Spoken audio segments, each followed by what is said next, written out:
And so there's a lesson to be learned here as well. And that lesson is that godly ends never justify ungodly means.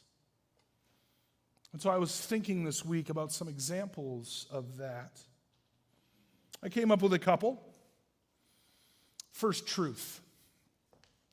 God certainly wants me to be successful and to have a good job, an influential job. And so, enhancing some of the details on my resume seems like a perfectly legitimate thing to do, doesn't it? What about this? God certainly wants me to live at peace with other people.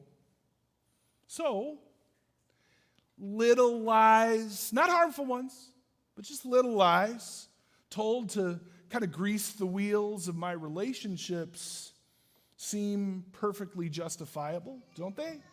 To keep the peace, right? Here's a churchy one.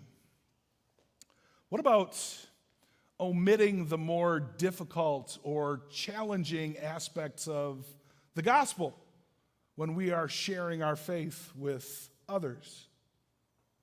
Because obviously, we know better than God, and we know what people want to hear. And if we tell people what they want to hear, then they're more likely to, change teams and maybe become a Christian. Godly ends never justify ungodly means.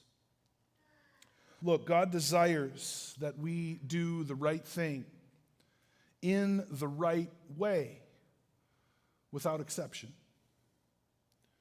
Which brings us to Jacob. Now, this is a guy who can't say no to his mom.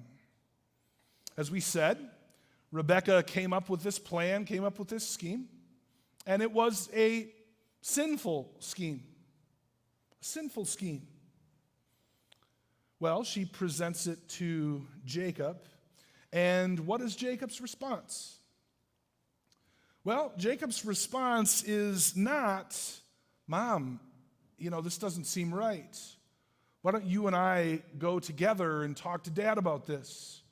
Remind him of the word of the Lord that was spoken to you so many years ago. Perhaps we can change his mind. Let's do this in a constructive way, in a way that's not going to completely destroy our family.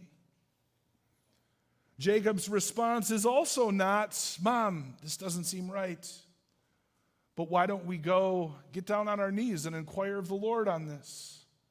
Perhaps he will be gracious to us and show us the way forward, show us the way through.